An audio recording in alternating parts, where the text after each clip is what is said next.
Welcome to the Supplement Engineer Podcast. My name is Robert Chinesky. Rejoining the show, longtime industry veteran, ingredient pioneer, and all-around smartass, Mr. Bruce Kneller.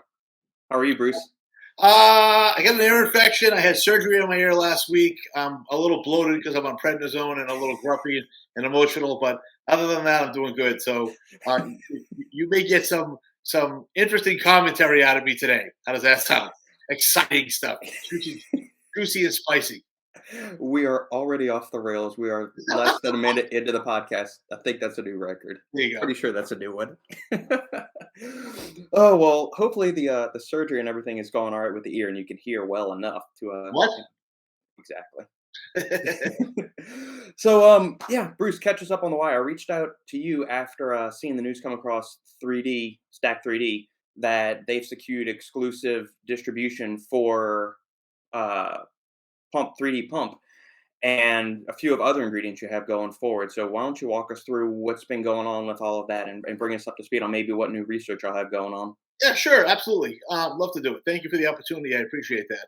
I think you're going to be talking to Brandon anyway in a day or so. Next week we've got a podcast lined up, so Brendan Soika will be coming on. Amazing guy, really, really amazing. But you already know that.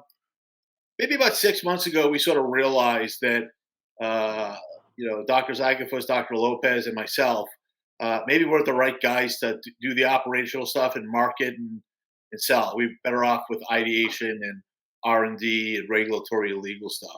I mean, we were basically doing stuff with like sticky notes and Excel spreadsheets. You know what I mean? And it was stuff that really wasn't like. I don't want Tim Zygafus, who's a PhD, to like be booking trucks and filling out bills of lading. It wasn't going smoothly. Okay, and that combined with things in the economy and the industry, it just made it more and more difficult. So Hector at the time had worked with NutriSure on Smart Prime. Hmm. Okay, and he said, "Hey, this guy is really, really on point. He's really, really good. He's bright. He's honest. He's a great businessman. He's got an MBA. Maybe we can. I don't want to call it merge because we're still two separate companies, but maybe we can sort of enter into a marriage, so to speak, with his company and offload a lot of the things that he could do better than we could do to give us more time to move other things forward because there's only so many hours in a day. Hector's endorsement to me and to Tim is all I needed to really hear. Okay, I mean, if Hector says the guy's gold, you can take that to the guy's gold. So, but we did talk to him for a while. We hashed out an agreement with him, and then unfortunately Hector passed away the day after Thanksgiving. So things kind of got a little bit hairy for a while.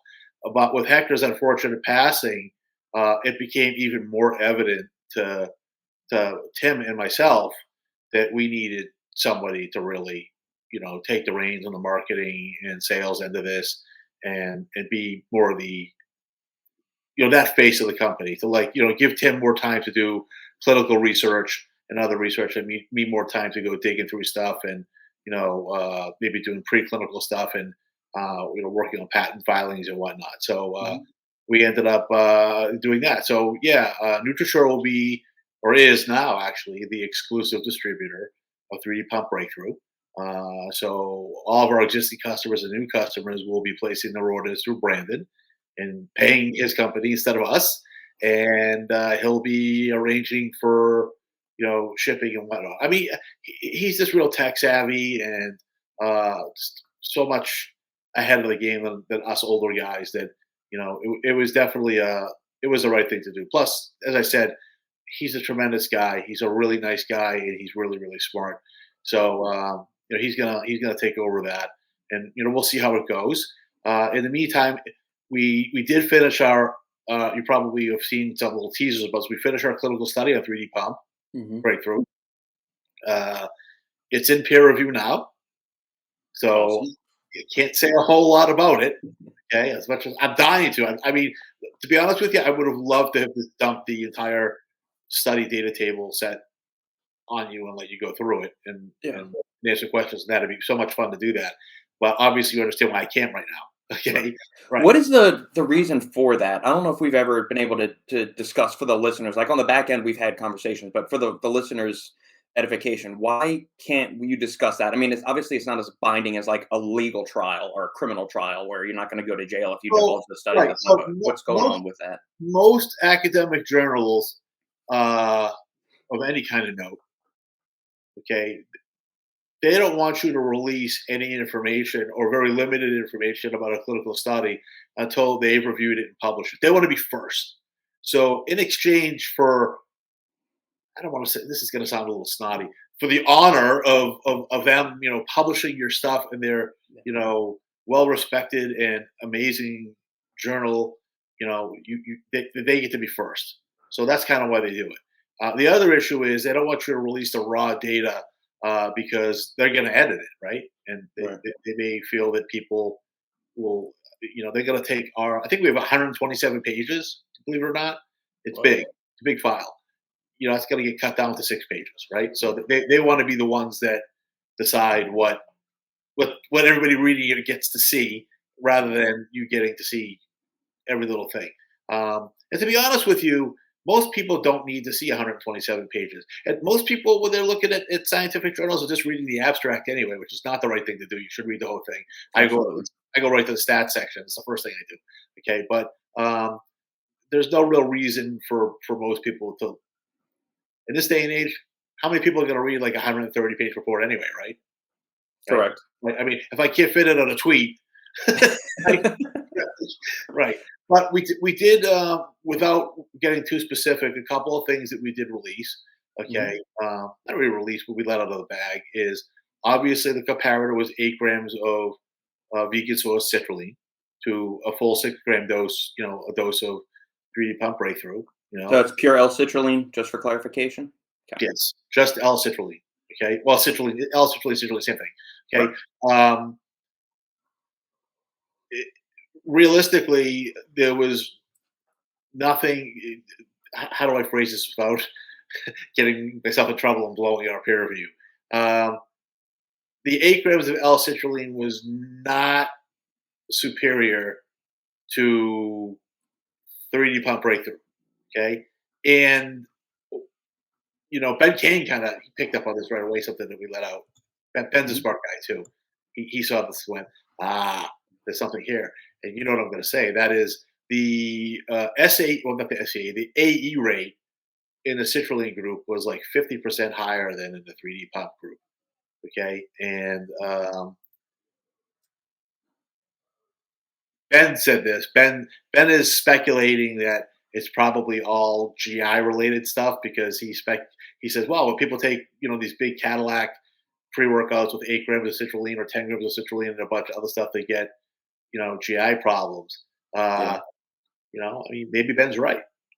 Okay, Yeah, it's certainly possible. I mean, we've got generally, like when you get a upper dosage, anything above 10 grams is where the GI effects usually kick in. That's on average, though. So obviously, there's going to be outliers. Some people react even worse to, they might react just as bad to 6 grams of pure citrulline. And that's why we've seen a full range of effective dosages of it between as low as 2.4 up to 10. Now, we know 10 is the end cap, but that's for the average individual. You got somebody like Chris Bumstead probably could take 10 or 15 grams of L-citrulline and be fine with it, where a normal 170, 200-pound guy can't handle that much, or his body's going to metabolize it, convert it, and excrete it, or be running in the bathroom for it. So yeah, that's a very valid point indeed.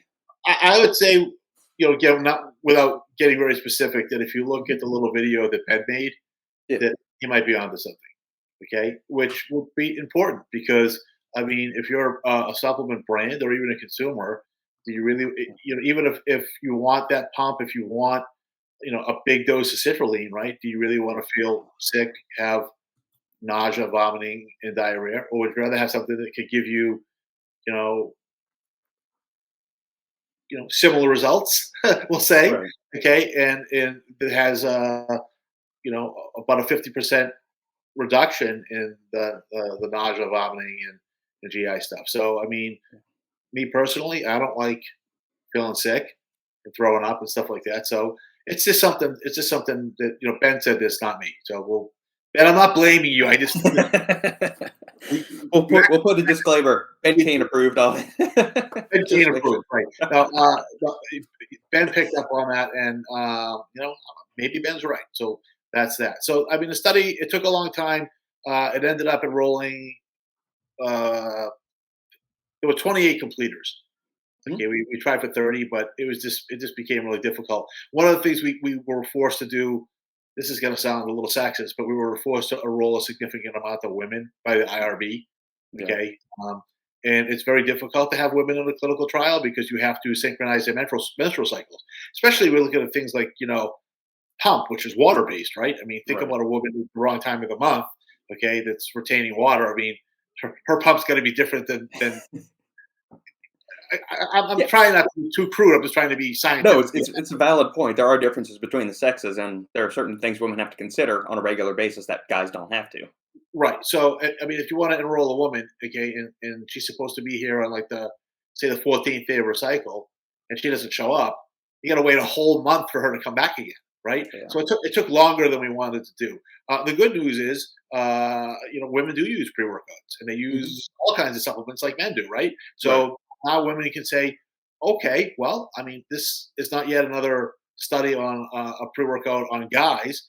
A significant amount of people in the study that were enrolled and completed were women, and this was the effect we saw. So it's for us too. So Yeah. I mean, I hate the diversity, equity, and inclusion kind of a thing, but it was a very inclusive study because of Yeah. when you see it, I think you'll be surprised at the diverse study population, which is always a good thing. I mean, you definitely want to get as much diversity as you can in a study because you want to make sure that it works for everybody and not Agreed. just And females are a significant portion of the supplement purchasing population, absolutely so it makes sense. And there's just from if anybody that does a cursory glance through most of the literature, most of it's in like 18 to 35-year-old dudes.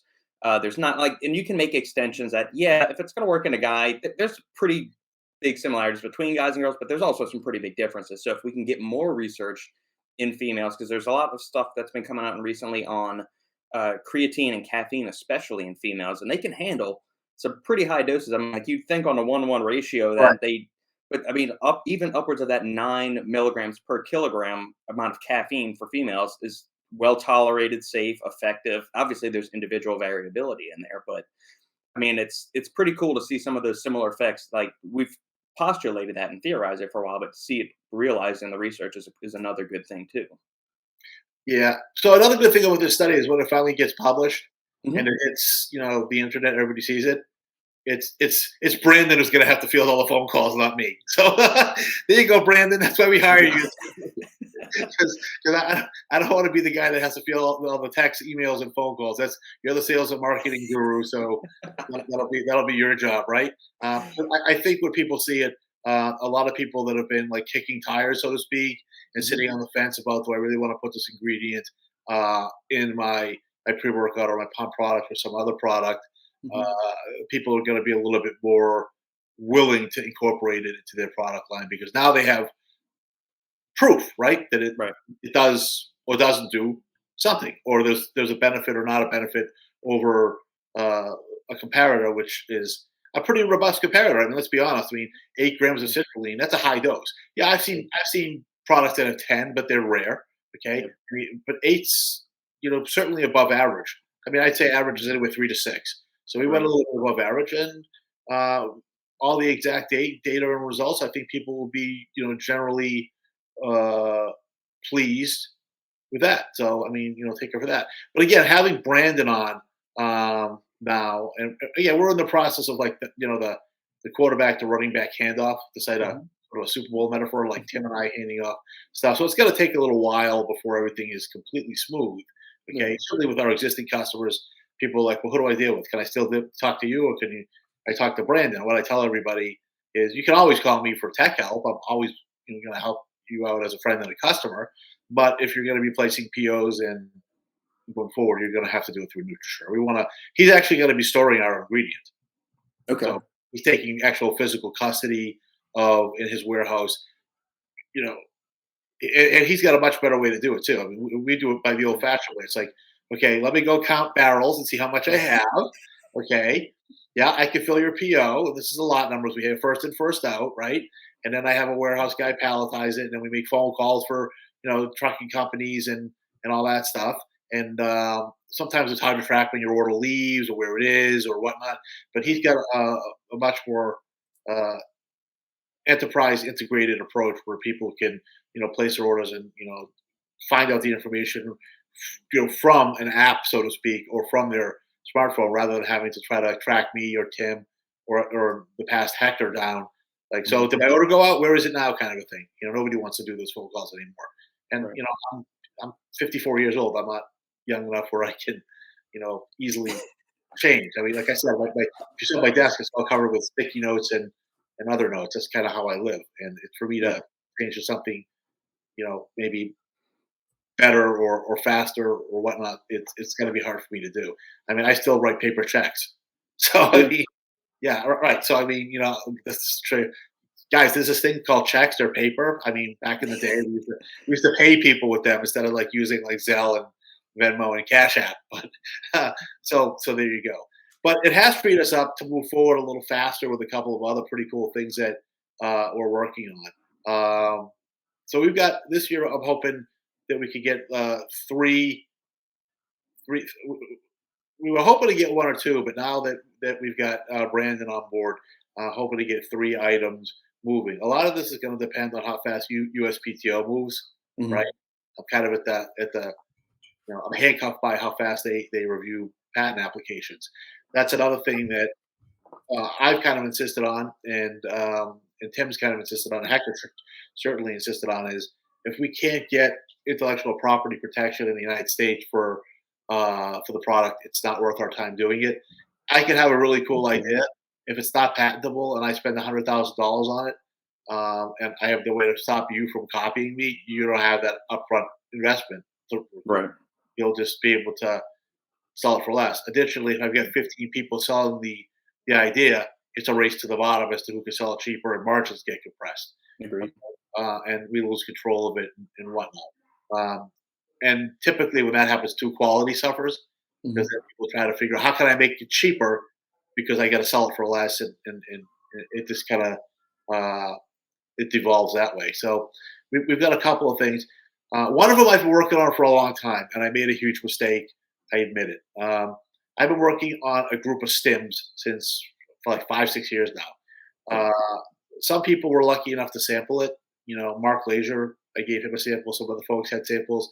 Mhm. Everybody liked it, and I listened to some advice from some attorneys. I had about 120 um, unique chemical ingredients that kind of fell into this class that I wanted to cover. Because what I Mhm. didn't want to happen is, I come up with one, and then some enterprising chemist says, "Well, this is very similar. I'll just tweak it a little bit and get around his patent."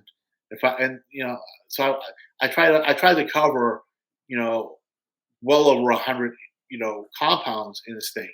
Well, yeah, well, unfortunately, the examiner is going to go through that one at a time, and Yeah.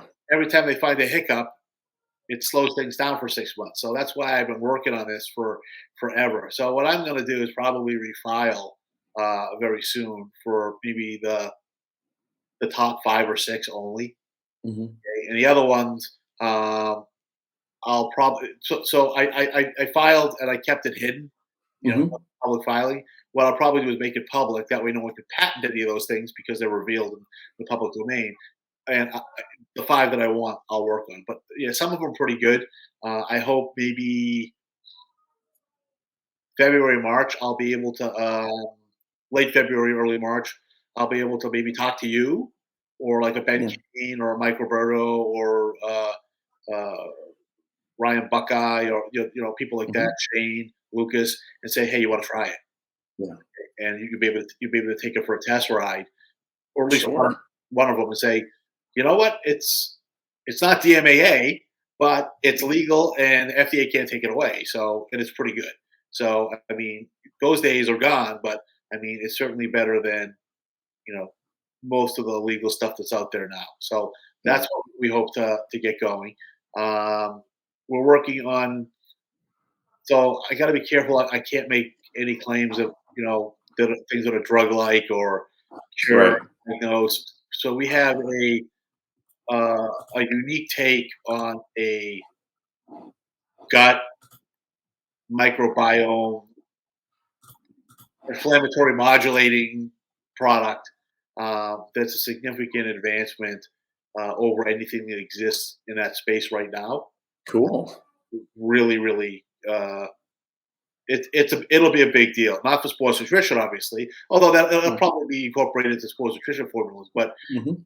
the gut microbiome segment of the dietary supplement market is really blown up, as you know. It's really Yep. gotten to be enormous.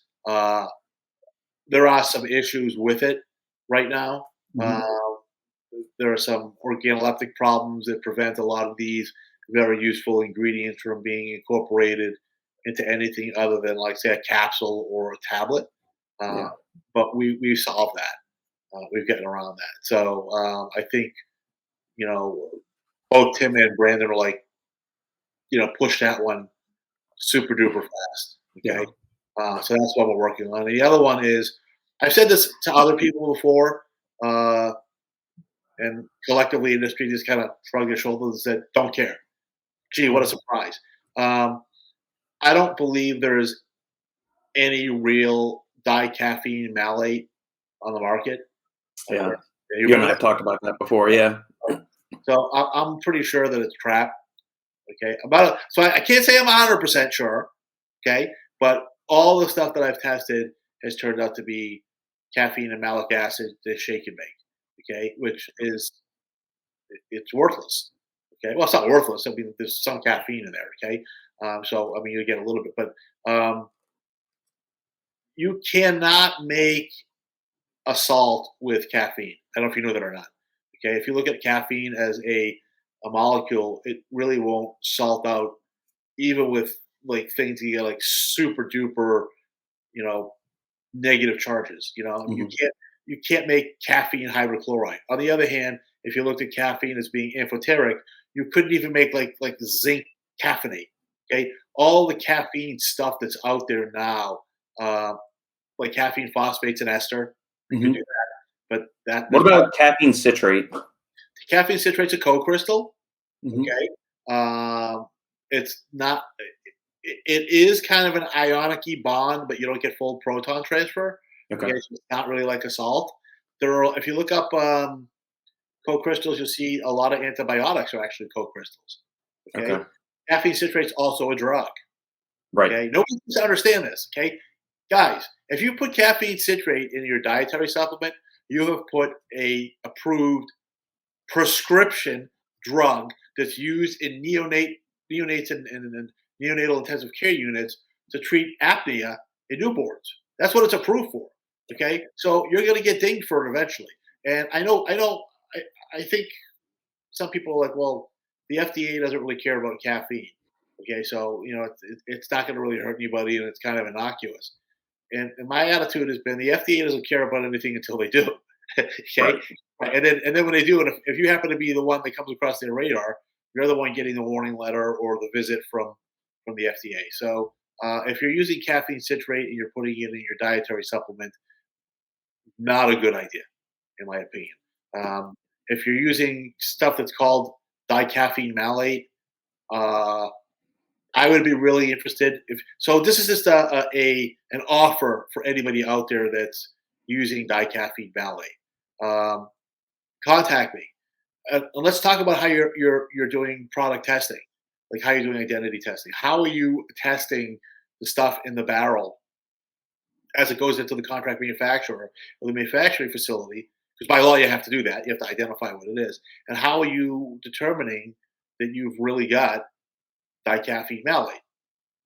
Are you even doing it? Because I would be interested to know how you would be able to test that stuff. Um, it would be very difficult to test for dicaffeine malate as a salt because I can't see how it exists. So Right. how would you do it? So if you were sold that material as an ionic salt, and just you don't have the background to understand why it in my opinion, again, my opinion, it doesn't exist. If you reach out to me and want to talk about it, I'll help your brand for free. Okay, I won't ask for my usual hourly rate or whatnot. If you're using it and you're concerned that, hey, maybe I was sold a false bill of goods for my brand, I want to talk to this guy and figure out how I can test the material to make sure that it's what's listed on the C of A, what's listed on the product spec, and what's listed on the SDS. Uh, just reach out to me and I'll try to help you out. And I think you'll be surprised. I mean, could I be wrong? Yeah, I mean, it's possible. I mean, could there really be dicaffeine malate as an ionic salt? Yeah, I guess. Possible. I'm just not seeing it. Okay, so Mhm. I, it bothered me enough that I decided that I was going to try to do something about it. So I'm working on some other things in the xanthine purine family that may be useful. And Mhm. there's some really good ones out there now. Okay, I mean, obviously dynamine and theacrine are pretty good. Okay, Yep. I know that I can't think of his name. Darn it, that guy, Doctor Jägermeister. What's his name? The guy that did Oh, Ralph Yeager, you talking about paraxanthine? yeah, paraxanthine. Okay, Yeah. I mean, I think that's uh, you know nice to see that there's more choice now. Okay, Mhm. there's something people a different spin on uh, a caffeine metabolite. Okay, that Yeah. people can at least theoretically incorporate into their product. So there's more choices usually better Yeah. for the better for the consumer. So I looked into that a little bit. After the dicaffeine malate thing, and after seeing paraxanthine hit the market, and I'm like, well, obviously there's room for more of these kind of compounds, and there seems to be a few molecules that are DSHEA compliant or would be DSHEA compliant that maybe they'll work. Maybe we have to make them and see what they do when people take them. Right? Maybe they're Yeah. more potent. Maybe they last longer. Maybe the effects a little less anxiogenic or whatnot. So that's going to be another one or another group of things that we're going to explore. And Mhm. we get some other long term projects. Um, we long time ago we did some research with Dr. Doug Kalman. Mhm. Hector and I did, and we had an interesting idea on how to put people into ketosis faster. Okay, and he actually did a little experiment with some like legit MMA athletes, like professional. Doug floats around or used to float around that circle. He boxes and whatnot, and the results were surprising and kind of mind blowing. But then the whole keto market sort of fell by the wayside, right? Like, does anybody even buy these products anymore, right? Uh, Right. how many people are buying BHB salt products? So it kind of, on the priority tier list of things to do is kind of fallen by the wayside. But that's something. So when the Atkins diet comes around again, it becomes popular. We'll definitely want to jump on that one. Yeah, give it another 10 years or so, it'll be back in the limelight. I don't think it'll be that long. I think if you look historically, it's been like every 4 or 5 years, people, That's jump true. on the keto bandwagon. So in another 3 or 4 years, when it starts to circle back, and the new people, start to discover keto and the putative benefits of why being ketosis is just the best thing ever. We have a new take on a ketogenic ingredient that we'd like to see in that space. And there's a few other ones that again are a little bit early. There's a joint kind of ingredient now that has a pretty big disadvantage. We use it. I mean, it works. I mean, it definitely helps people with jointy. I'm not going to use that word begins with an I. People who have Aches and pricks and yeah, right, irritations. right. It's tough for them to move around, kind of stuff, right? Yeah. Right. The swelling. Um, that's not a medical term. Uh, it kind of helps, and it's a good seller. But there is a downside to it that it's like the 800-pound pink elephant in the room. Like, nobody wants to talk about this one downside with this ingredient. And what I want to do is try to mitigate that and say, well, you can still get all the same benefits, but you won't have this pretty substantial downside, if you ask me.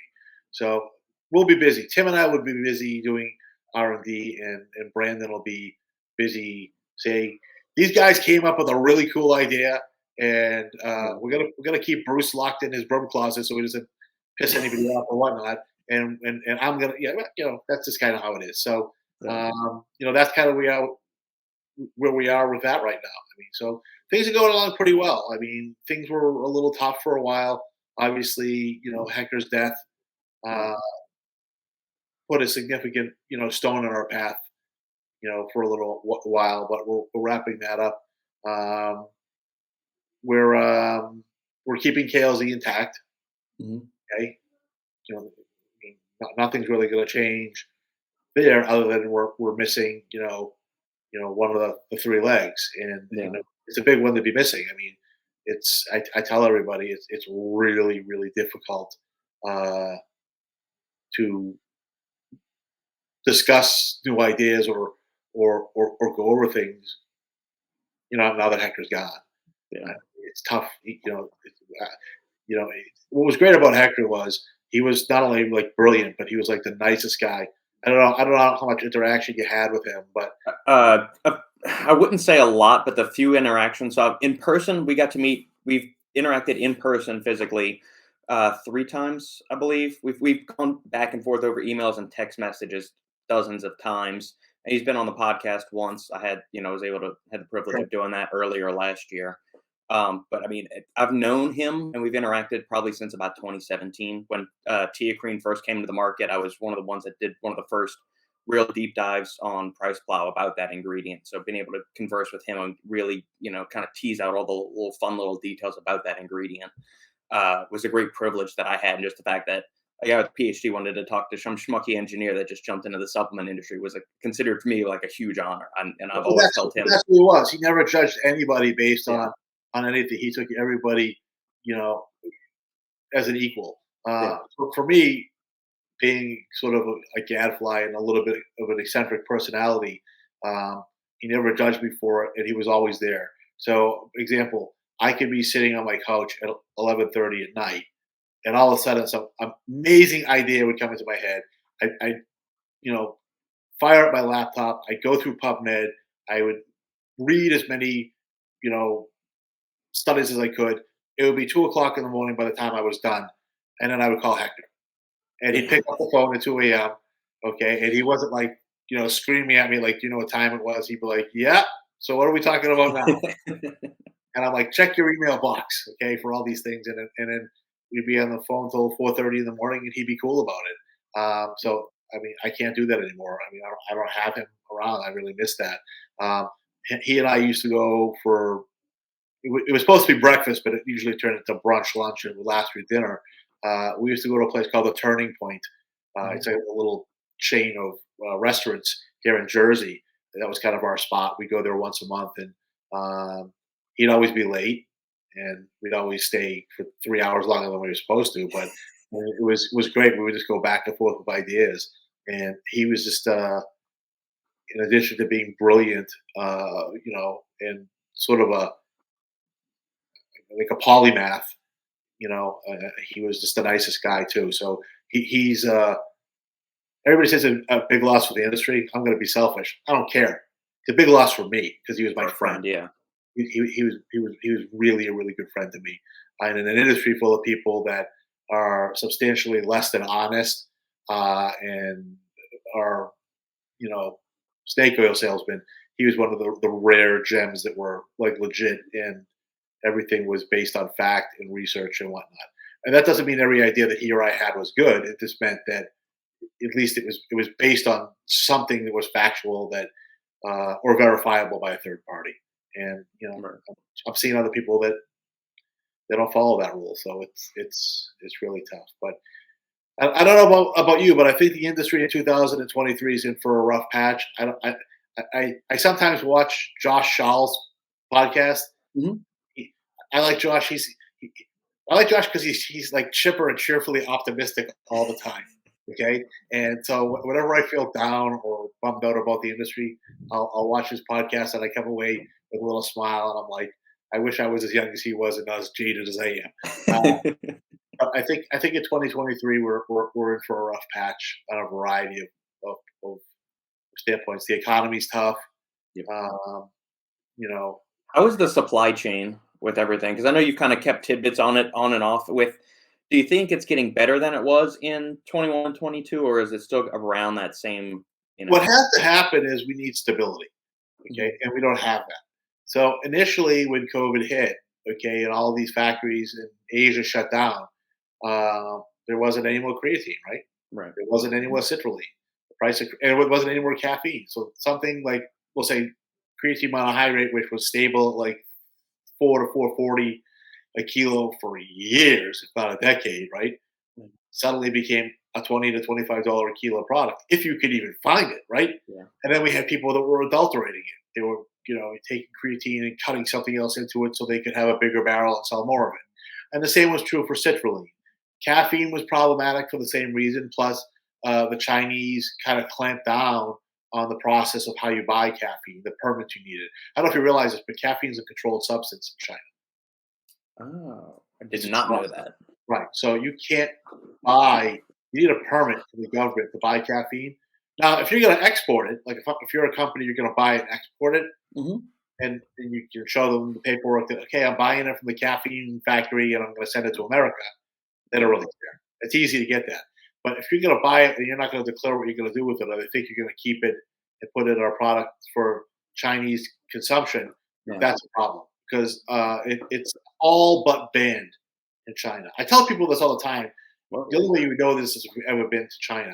Pick up a can of any kind of cola product or a Red Bull or an energy drink in China. The caffeine content is tiny and it's all like naturally sourced from guarana or something like that. There's Hmm. no artificial, very little artificial caffeine in these products. The the Chinese government has decided that they don't want this to be something, and I understand why with their history of opium and whatnot, they're a little gun shy with it.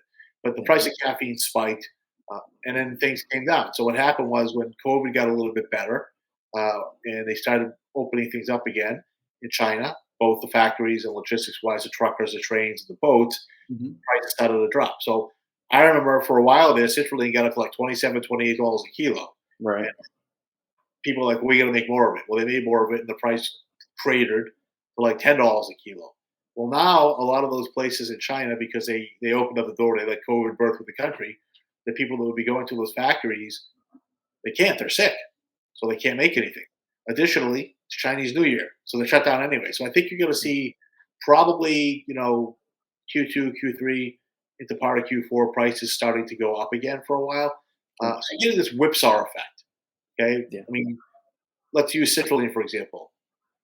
If it's $27, a kilo in October, but it's 10.50 a kilo in January, that's not good for anybody. Right. Okay, because I mean, if you bought it at 27, how are you going to get your money? You're going to take a loss on any product that you made, right? Yeah. So that's way too much of a whipsaw. That sine wave is, it's too big. So Right. we need to get that under control, or whoever's making it needs to get it under better control. Um, I was talking to somebody yesterday about, well, why don't you just put in blanket POs, right? Agree to pay a little more and say, I'm going to buy, 5,000 kilos a month at $12 a kilo for the next 12 months. That's Yeah. great. The problem is though, if it goes to $30 a kilo, the supplier's not gonna honor my Correct. blanket PO. So the blanket PO is only as good as the people that are going to stand behind it. And Yeah. unfortunately, if history is any guide, when prices go up high enough, they're like, well, we're not going to sell it to you for that price anymore. And if prices crash, of course, they still want you to buy it for the elevated price, but you don't want to buy it from them. You want to buy it, spot market, spot buy it for less money. So that's Right. not really the solution that everybody thinks that there is. There's got to be a better solution to it. Um, when I was talking to somebody yesterday about this, the mortgage industry, the banks have figured to get around the rise of uh, of mortgage rates with like Mhm. variable rate mortgages. Like, let's say Yeah. you got a mortgage like years ago, and it's a variable rate mortgage, and it was at 3%. Yeah. Well, I mean, you might not be able to afford a jump to 6, it might kill you. You might not really have the money to do it. So Correct. they have found a way to get around that by maximizing, in a year, how many points it could jump. Something like that might work. But somebody who's better at finance and smarter than I am needs to find a way to do that to stabilize things. I also think that people now with the economy sort of cratering a little bit, a lot. I mean, we're in a recession. I mean, you can hide it and say that we're not, but we're in a recession. Uh, I think people are buying less stuff in general and are being a little bit more cost conscious with their dollar. So, um, I mean, if they don't have to have it, they're not going to buy it. Right. And stuff's I don't think inventory's turning on the shelf or at Amazon even, right? The way that it was before, and in all aspects of life, not just our little corner of the world, Right.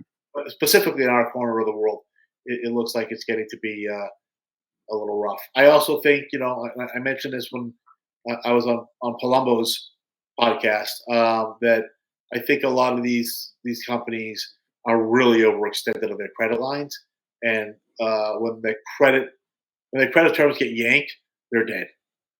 I Yeah. mean, all these people lived on cash flow, not on profit. The churn, you know what I mean, of Right. cash in, cash out. I can't pay you right now, but I've got GNC owes me $8 million for inventory. So as soon as I get that check, I'll pay you off, and I'll get myself further. Right, but credit terms are getting tough now, especially with suppliers. A lot of the raw material suppliers, where before they might have said, I'll give you $1 million credit line and 60 days to pay, are saying, hey, cash and carry.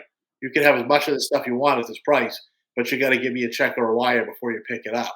Um, Obviously, for a big company that's maybe used to buying stuff on credit, making 30, 40, 50,000 units or something, hoping they'll sell through it in 60 days and being able to pay that debt off, it's going to hurt their business because maybe they only have enough money, cash on hand to buy enough material to make 2,500 to 5,000 units. Right. Obviously, even if they sell 5,000 units, not going to generate the cash flow that 50,000 units would. So I think we're in for a rough patch. A couple of segments have surprised me and continue to surprise me. The energy drink market has really, really surprised me. Uh, I got to give a lot of credit to I guess it's the Alani new people that have Prime, right? Is that them? Oh, I have no idea. That's what I know. Alani Nu is huge. When they first came onto the market, I thought, what in the hell is this? And they've Who blown got it up from. from the KSI guy, Jake Paul, and who's doing it for them? I'm stupefied. I am Yeah. once again. I mean, how many times can I be stupefied before I learn my lesson? I guess, right? But I was at the mall with my kids the other day, and a little convenience store at the mall had Prime. They were selling cans for $6.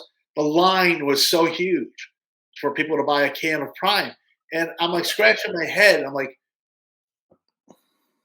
it's got, in my opinion, a sprinkling of BCAAs in it, and it's got caffeine and some other stuff in it. It probably tastes really good. I haven't tried it.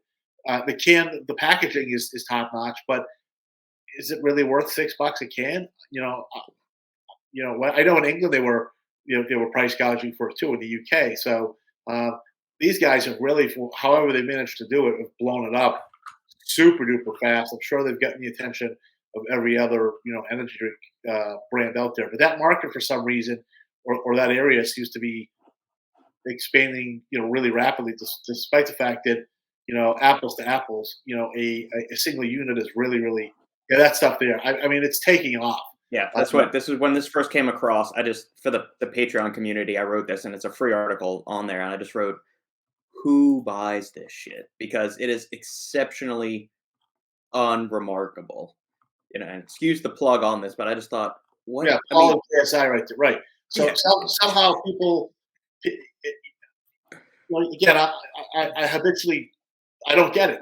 yep, I don't I either. don't see, I don't see the attraction of the product, even if it tastes really good. Not at that price. I mean, if it was No, $2 a can or $3 a can, maybe I would. But $6 for a single can seems to be, a bit high, especially for what's in it. So I'm just a little bit surprised. But that whole segment is doing well. Look at Rise.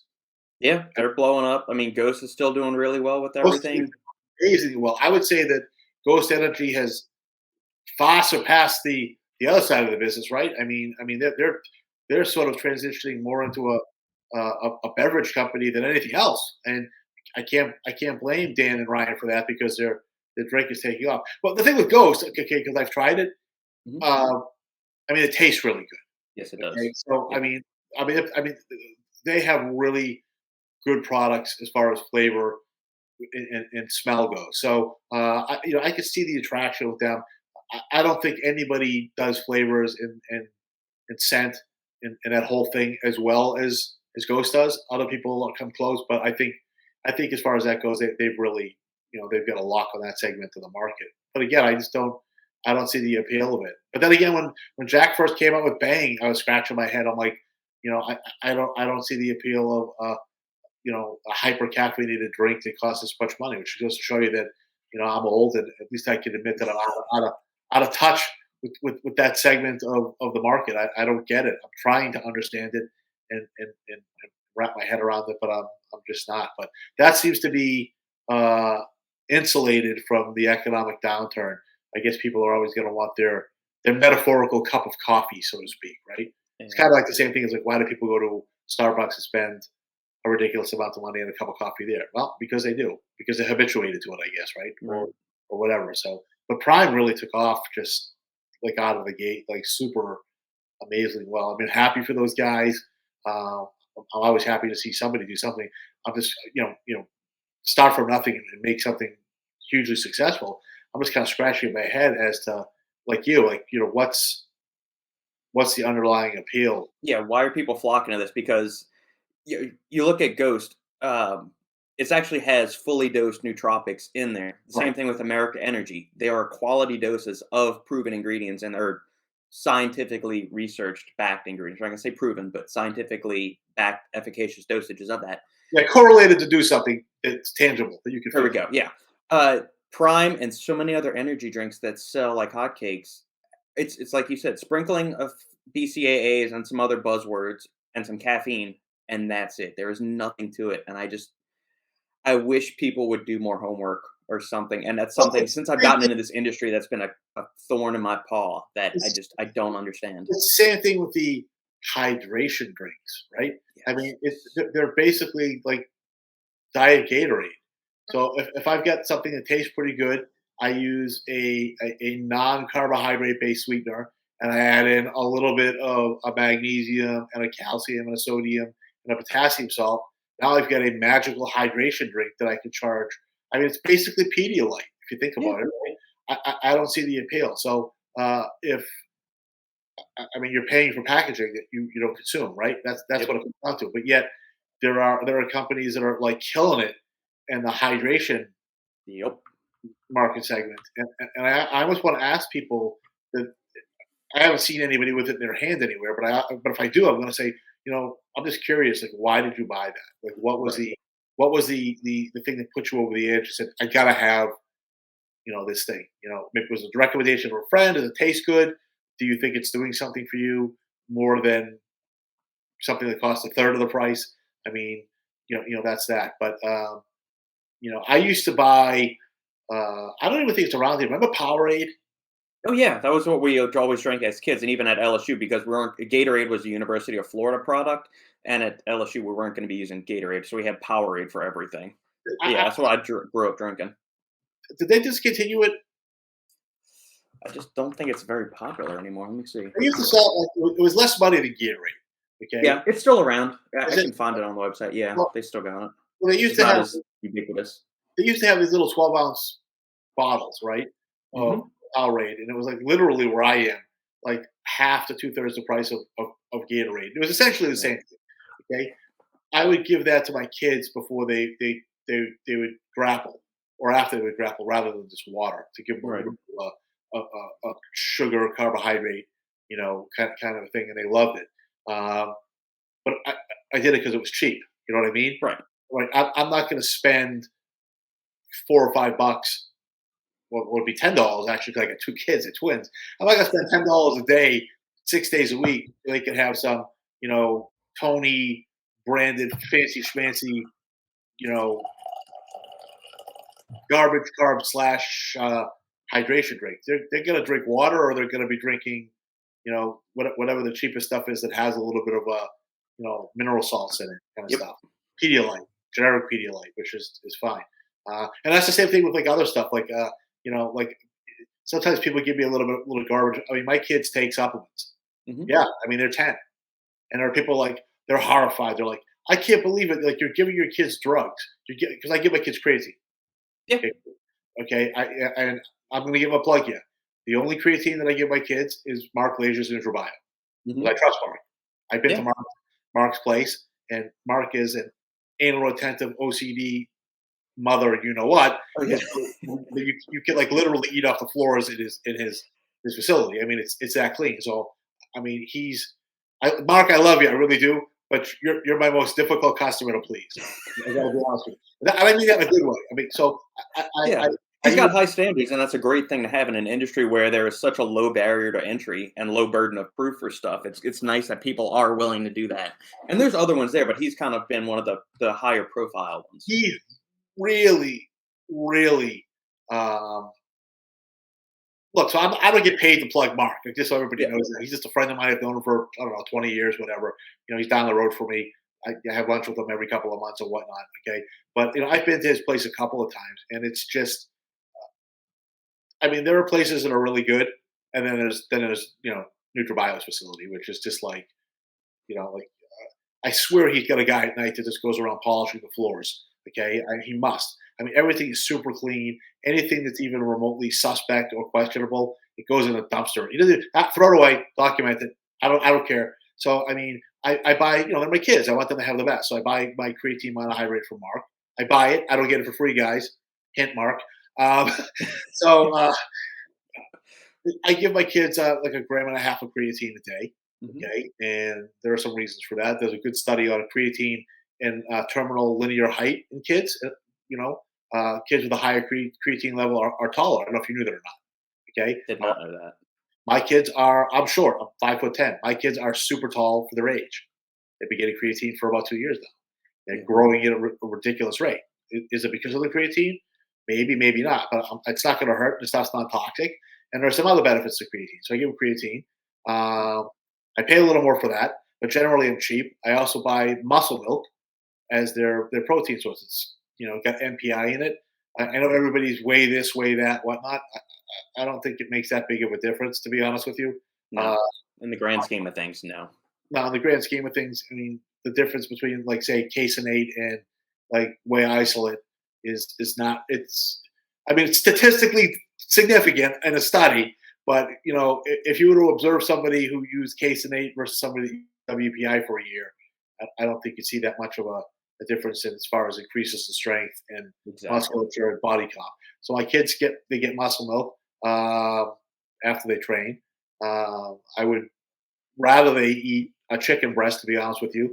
But I can only give them grilled chicken so many days a week before they shoot back like we don't want to eat chicken anymore because they're kids. So that's that. But try to get back on a topic to the industry here. And any juicy stuff you want to talk about? Anything that's popping into your mind?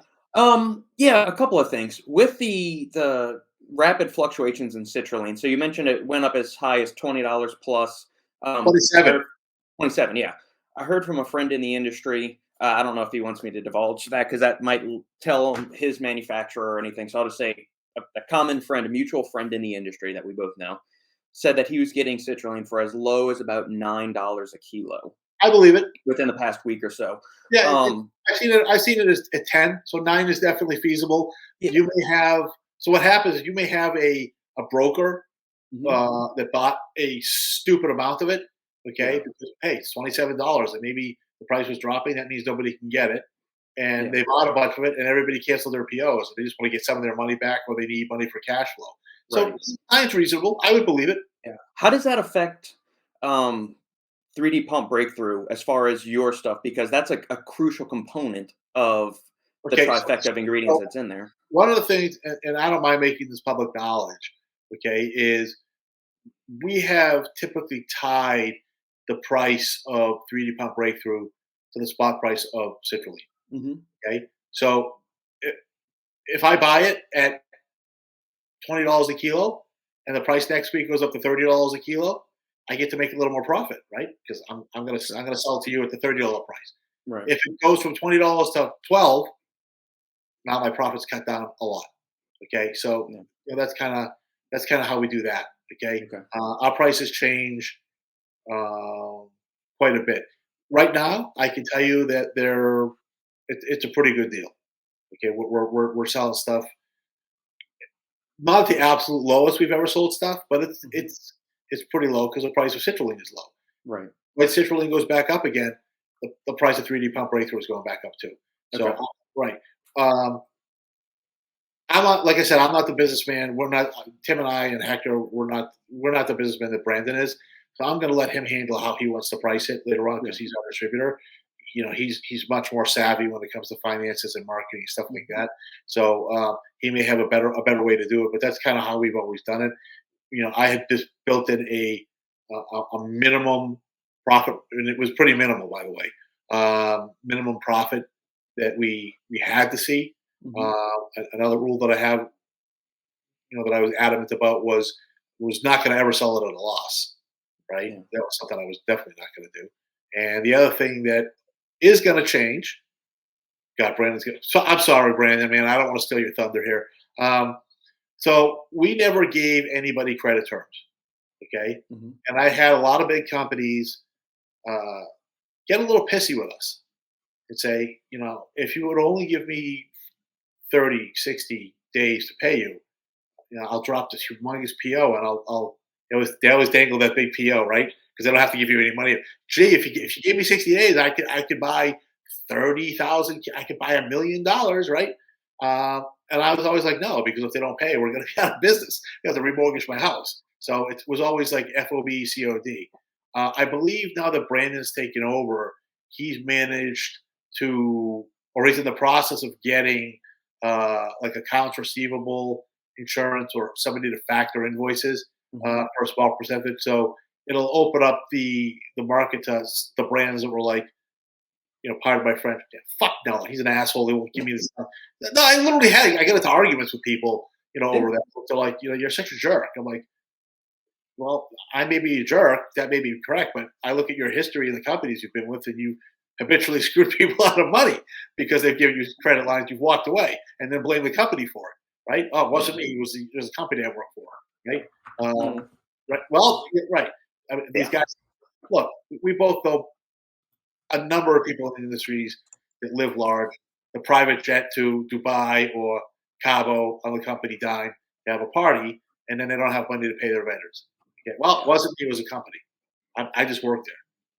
Yeah, but you're my contact there, and I believed you. So I don't believe anybody anymore. And that's why I had one person, a really respected guy in the industry said if you just eased up a little bit, you guys could go from being a seven-figure company to an eight-figure company overnight if you would just give some of the better people, the more reliable brands a line of credit. And I'm like, you know what?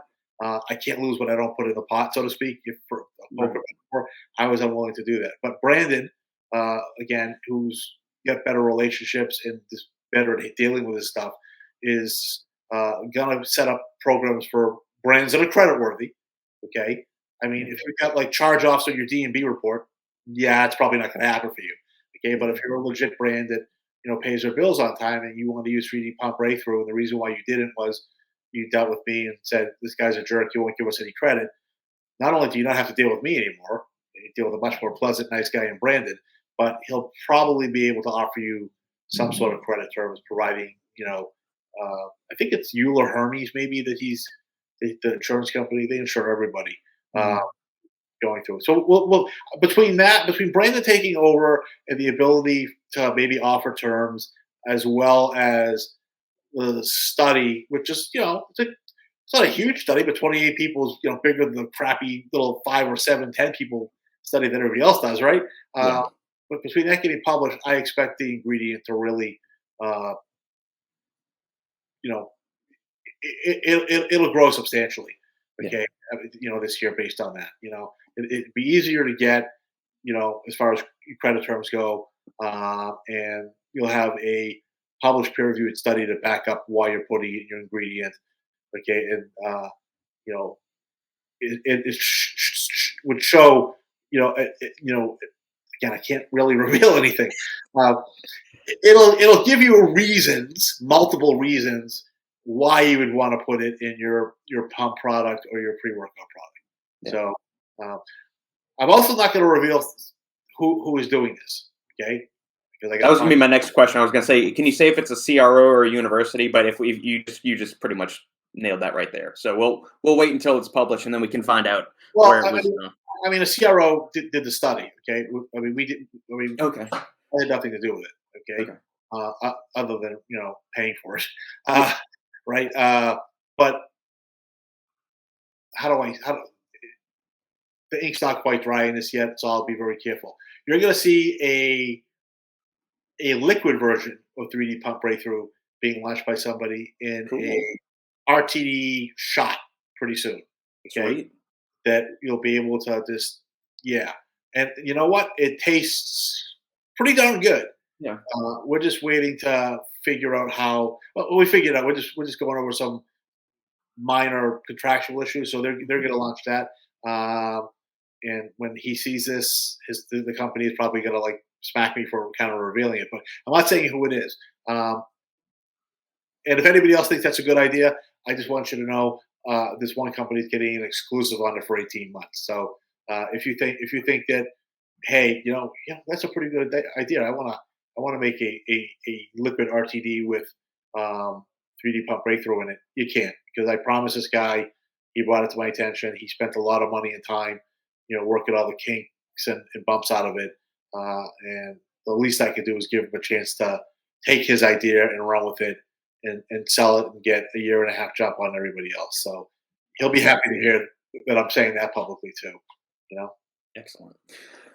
One other thing I'd be curious about as far as the ingredient, I don't remember if we touched on this the first time you came on the show or not. And if we did, I'm sorry to bombard you with the same question again, but just for we get new listeners and so they can and some of these Go are new for it. brands that are coming Go on for it, board.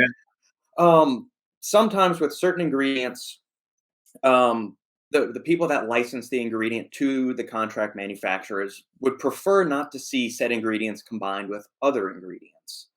The famous instance of this is the NO3T nitrates Yeah. supplied by Thermolife. There's certain ingredients that they don't want to see paired alongside their stuff for a variety of reasons, and that's right. That's their right, their privilege because it's their ingredient. If you want to use our stuff, you have to honor our rules or our preferences for certain things. Um, for brand like some brands use a little bit edgier, grayer things like New Pept or stuff like that. Or they use different pump ingredients or just something.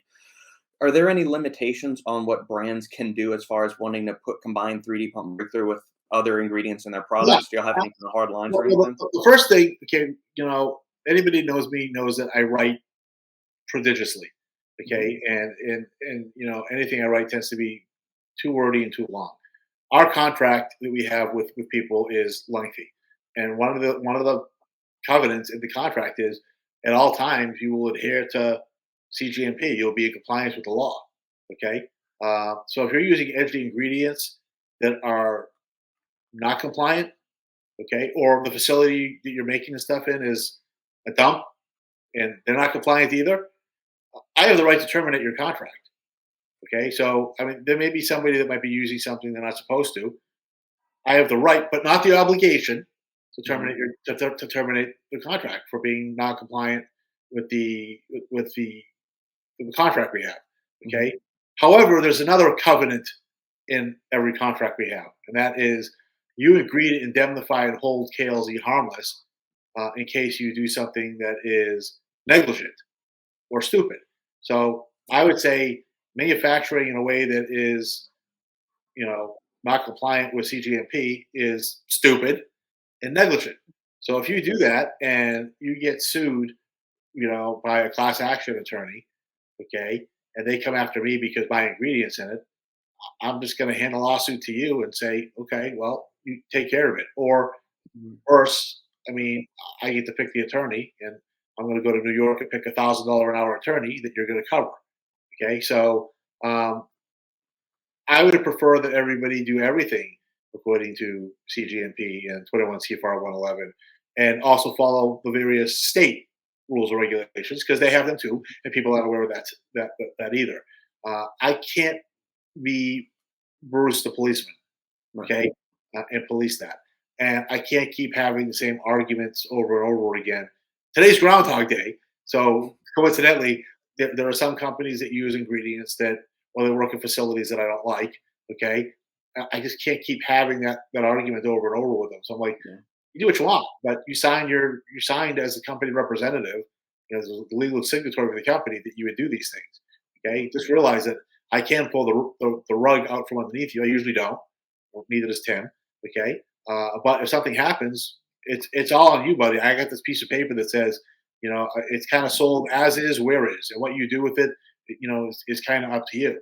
Um, that said, if somebody did something like stupidly egregious, high profile dumb, okay, I would probably call them. I've done that before. I have behind the scenes called people, not just for my ingredient, but other things, that people that I like. I'm like, you're putting your company at risk, Yeah. okay?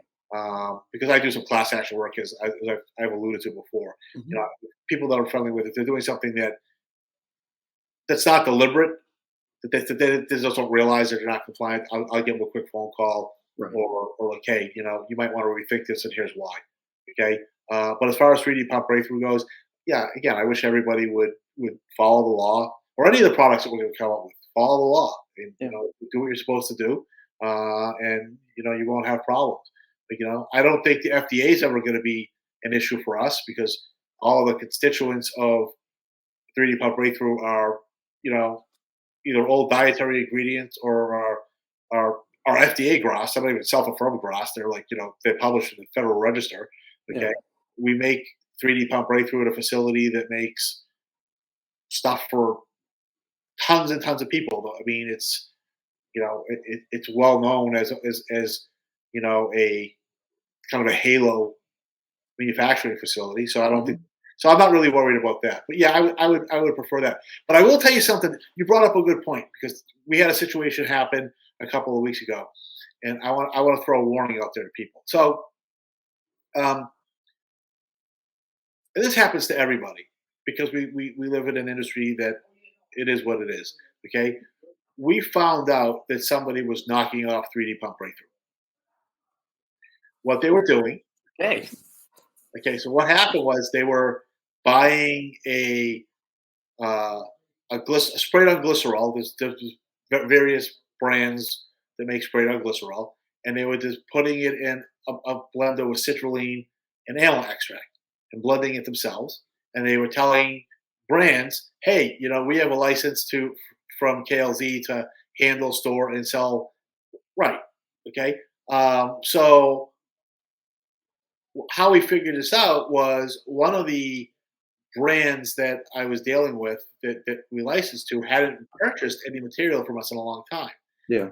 And they were also another brand was sort of complaining that the product was really clumpy and impossible to stabilize, no matter what they put with Mm. it, right? Where I've got a box like 3 feet in front of me that's been sitting there since October, open, exposed to the air, and it flows perfect. There's no issues with it at all.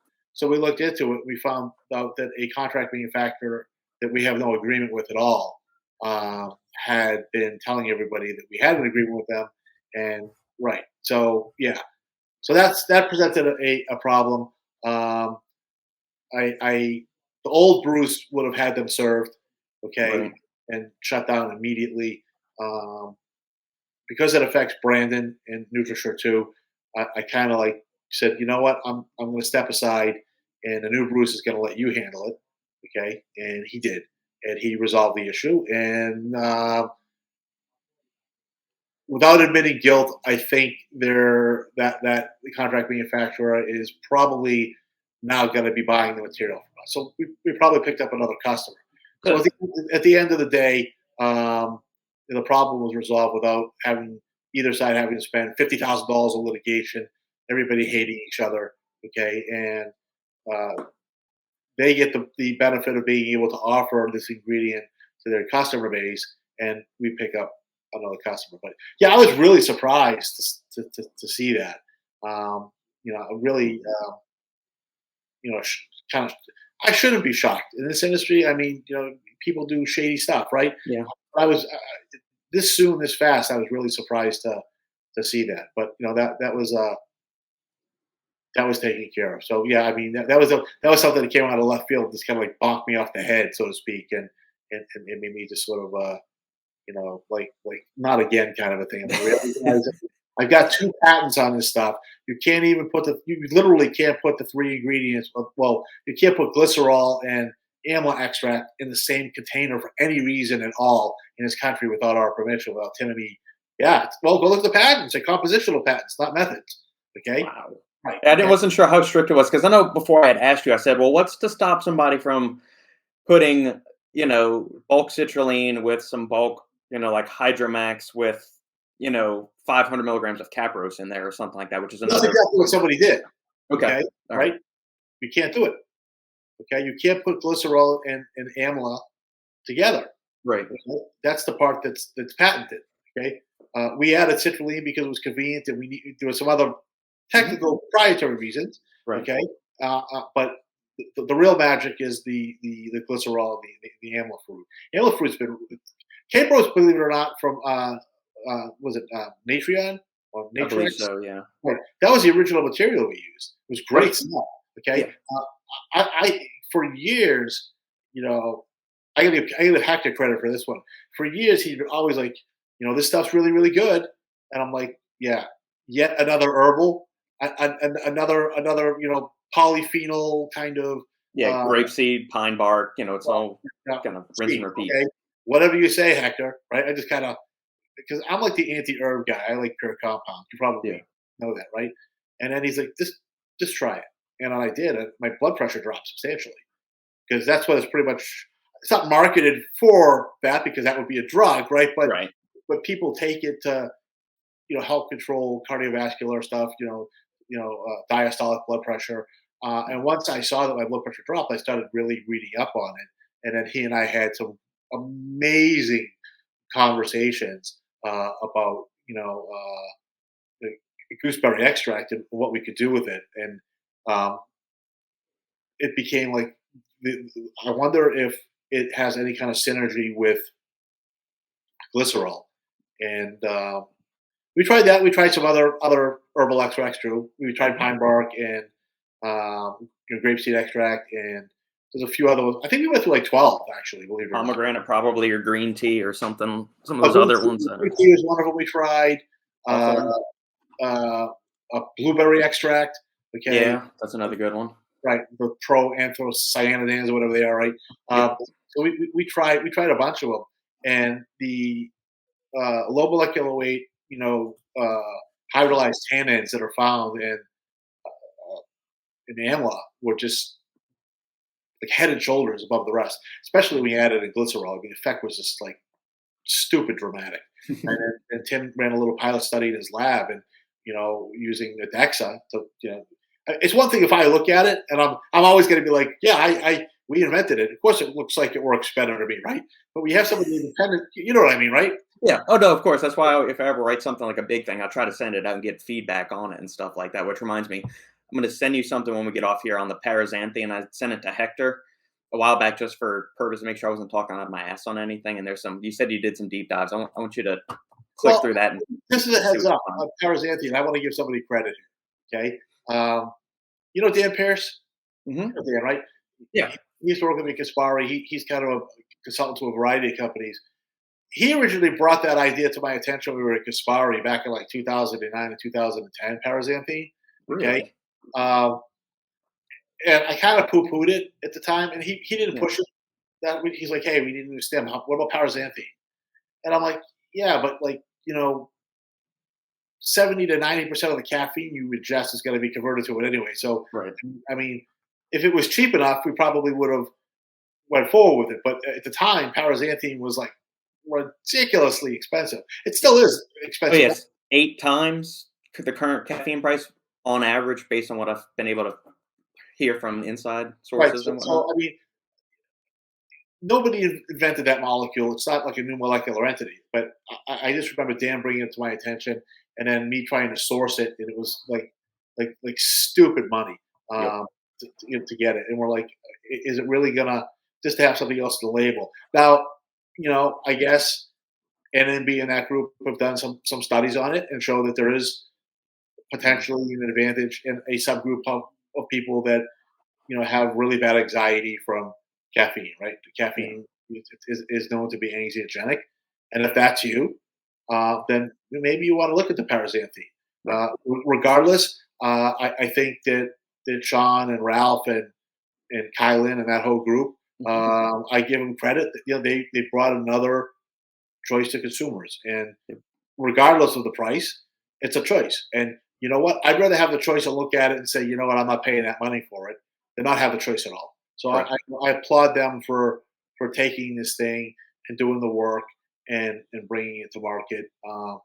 You know, as to whether or not it significantly offers more than caffeine to most people in the world, yeah, I don't know enough about it. Okay, Yeah.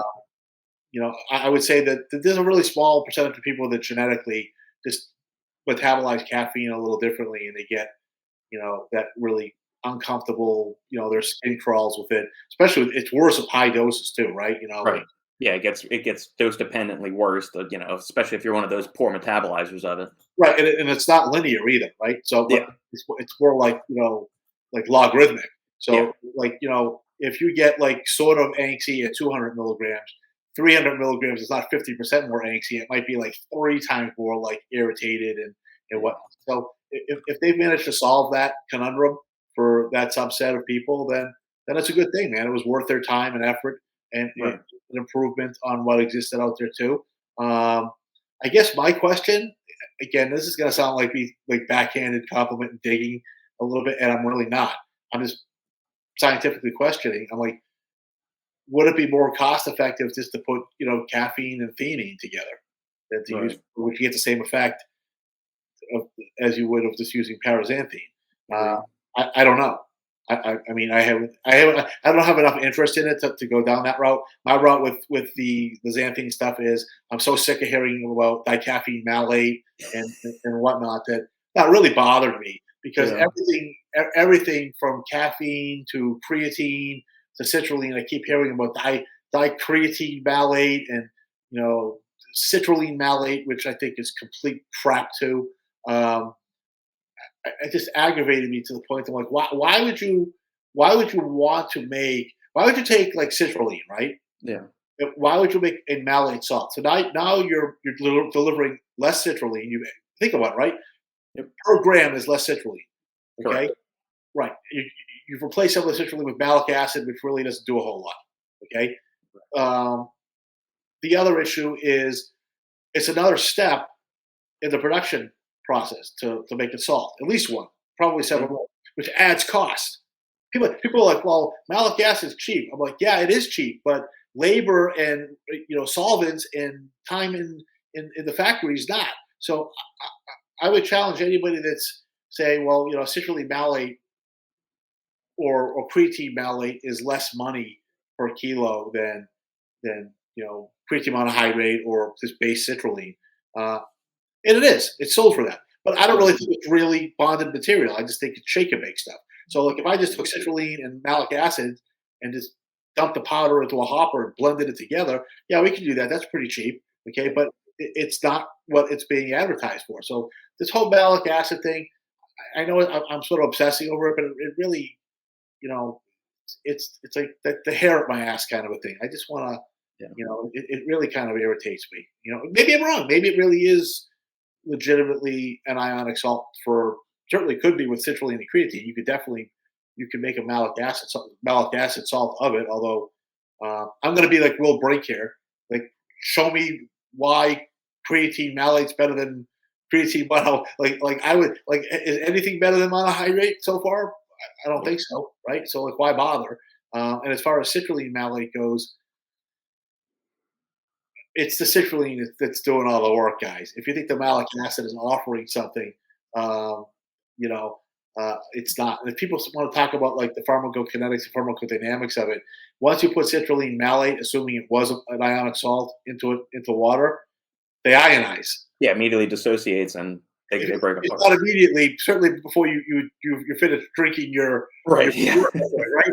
It doesn't last very long. It's not shelf stable. That's why you don't see citrulline malate in and any RTD. RTD, Yeah. right? Because it just immediately becomes citric acid, malic acid, and citrulline malic, or creatine, right? So, unless you could sell me on some reason why that it's better, um, I would stick to plain citrulline and plain creatine and plain caffeine too for the time being. Although, like I said, I'm playing with caffeine and malic acid. I'm going to say it.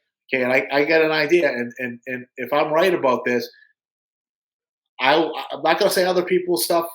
Everybody's wrong and everybody's selling junk because there might be one or two people that are not, but most people are selling garbage. The stuff that I'm going to be able to offer will not be garbage. It will be validated. It will come with a third party C of A. It won't come with a KLZ letterhead C of A. It'll be the underlying third party lab that has no skin in the game, right? Yeah. They have no reason to lie. Exactly. They will show you it was tested and it is what it's supposed to be. And then I'll start, or I'll ask Brandon to start politely picking up brands that are using that ingredient and saying, "Have you tried this?" and see where they go with it. So that's Yeah. that's that. I think that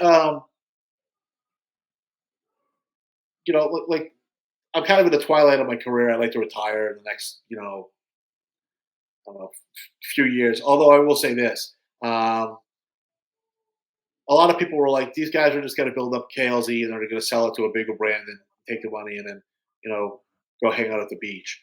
And that was something that I thought about for a while. I just don't think it's me. Yeah. I think that I'll probably be like, if I live long enough, I'll be like 80 years old, still behind this desk, still thinking of it.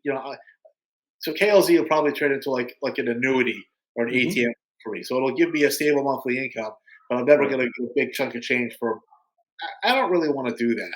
I mean, Yeah. I guess that makes me a little bit different from every other company out there, right? Everybody wants to run up sales and have a private equity firm or a VC firm come in and buy them out, and then they can go be a philanthropist and pontificate on politics. I think that sorry Tim. I mean, I think we're going to be doing this from the old folks' home, while we're in Depends and, eating our 4 o'clock early bird dinners. Jello and pudding. Right, exactly. It's just, I don't think I'll ever be, I'm just sort of coming to terms with that now. So, I mean, I'd like to see this grow into, like a big novel ingredient house. I guess I would model it after the folks at Nutrition 21. Yeah. They've they've done a really good job in what they've been able to do. I know they brought in some money and some people to help them out. Hmm. But I think overall, their model has uh, been pretty good, pretty successful. They've managed to bring some really innovative stuff to the market, which just goes to show you that there are people that say there's nothing new under the sun. Well, there is. You just have to Yeah. work a little harder to find it and bring it to market. I would like to see. I know this is going to piss off all the lobbyists from like NPA and AHPA and whatnot, but I would like to see the Shea rewritten. I would like to see a better definition of a dietary ingredient and a dietary supplement, one that makes Hmm. sense. I mean, you've read that before, like something that to increase the intake of stuff or whatever it is that number 5 on the definition of a dietary supplement. It's like the word salad. You read it over, you're like, Both generic, amorphous, all-encompassing, no, but you're talking about wording they could use. something to increase the dietary intake of a person. So every time I read that, I'm like, the guy who wrote that was stoned. Okay, had to be like completely like spliffed out or drunk when they wrote that. Yeah. And there are other sections of the code too. So I would like to see that change too. I hope I live long enough to see the Shea repealed and replaced with something that's more robust and more exacting, and not Hmm. written by 5 different people and amended 70 times. Um, I know now the big thing is NMN, right? People are talking about that, how with the IND problem and whatnot. Uh, I like NMN. I think it's a great ingredient. Hmm. I think you probably think it's a great ingredient too, right? Yeah. Right. I think it should realistically become like another B vitamin, right? Yeah. Like, right. It really should. Okay, and you should be able to buy it like any other B vitamin. The Right. problem is there's a drug company that filed an IND, and this was a problem. And uh, just so you know, a couple more than a couple years ago, maybe 17 or 16, there was a couple of Chinese companies were talking about NMN, and they said, "Can you find somebody to help us get the self-affirmed grass?" Mhm. Okay, this was before the IND was filed with the drug company. Okay, Yeah. and I went around and I talked to various, scientific and regulatory groups, and to get something self-affirmed grass will cost you anywhere from 50,000 to $500,000. You probably know that too. Okay, I knew it was expensive. I didn't know it was always almost well, over you got to do half a all the million.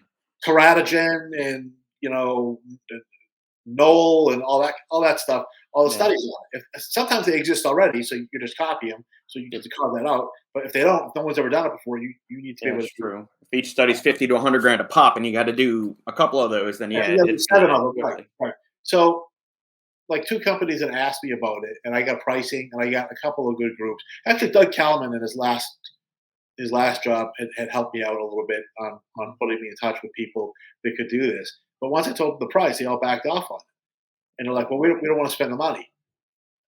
Well, yeah, well, neither do I, but legally you have to. Okay, there's an existential risk that you're going to get dinged, and they're like, "Yeah, but nobody's going to really care about this." Well, until they do, right? Right. And like until FDA did, and now these companies have invested a lot of money in production facilities and got used to making. I mean, enema is expensive; it's thousands of dollars per kilo. You know Yeah, that, it right? is. Very Uh, expensive. right. And now, can you sell it or not? Well, I don't know. If I was a drug company that had the IND, I would go to court and stop you. Okay. Um, Especially now that I'm telling you that there were companies that were told, hey, they came to me and said, we how do we get this thing self-approved as grass? And I told you what to do and what it would cost, and you blew it off. Well, you ignore the law at your own peril. So there are probably a few other ingredients out there that sort of could fall into the same situation where Mhm. there may be an IND issue, there may not because those aren't public usually, unless the drug company decides to make it public. But they're newer, dietary ingredients. But that more than anything else will probably stifle innovation. There needs to be a way to carve that out, and I guess what I'd like to see is like a third or an alternative pathway for things to be something that is akin to a dietary supplement, maybe not quite, but not regulated the way that a prescription drug is. Maybe like an OTC drug. Maybe it needs to be a monograph or something. Mhm. A perfect example of that is CBD. Mhm. So you've seen the recent rumblings in FDA and Yeah. the histrionics by certain trade groups about you know, Oh, yeah. their stakeholders. Well, you invested your money in something that at the time was not clear whether it was legal or not, probably illegal.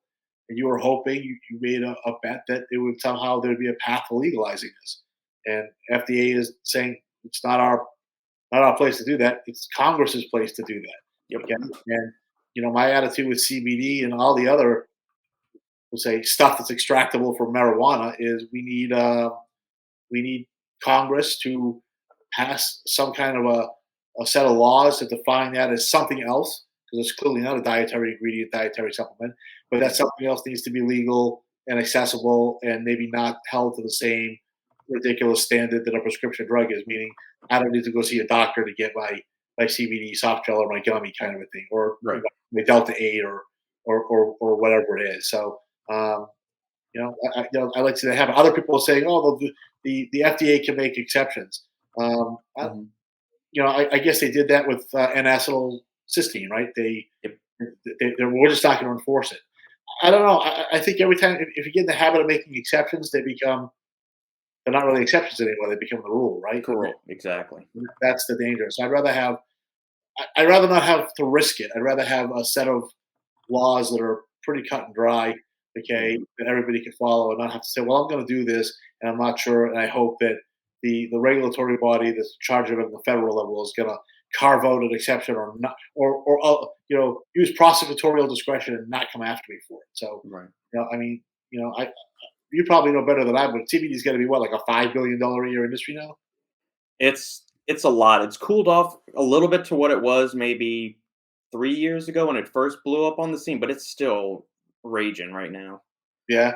I'm not seeing it as much in sports nutrition, but the average individual I think is starting to see it more because like the people that are supplement nerds like we are, we knew it was have seen it for a couple of years.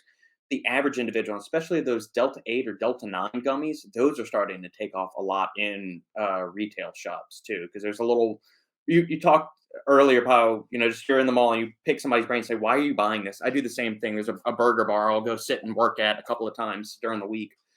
And I've gotten to know some of the food runners or the bartenders there.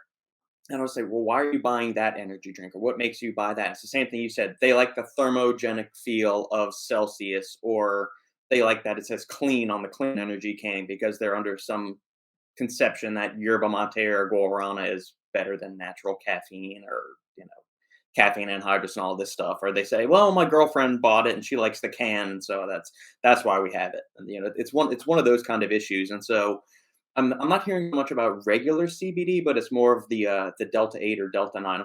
Forget which one it is, but those gummies are popping at least in the Austin area. So I'll give you my spin on that. Okay. Um, I don't like THC. I never did. Okay. Like the first time I smoked a joint, I hated it. Yeah. Okay.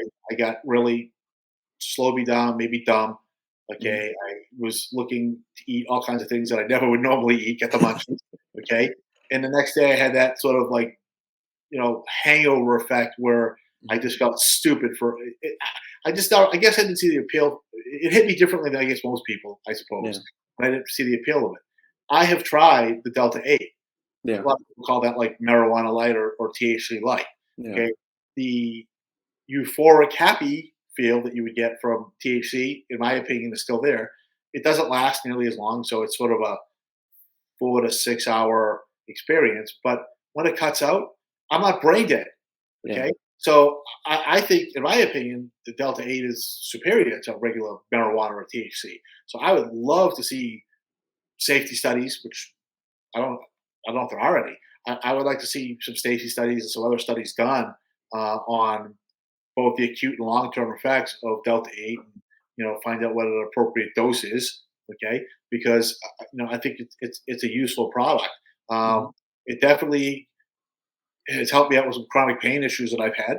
Mhm. Okay, if my back is like killing me, okay, Yeah. a small amount of a half a Delta 8 gummy, and I'm not wasted, but my back doesn't hurt anymore. So it's useful from that perspective. I've never gotten the same kind of effect from CBD that other people Mhm. do, but with the Yeah, I've Delta 8, never gotten it either. yeah, I've never really felt much from that.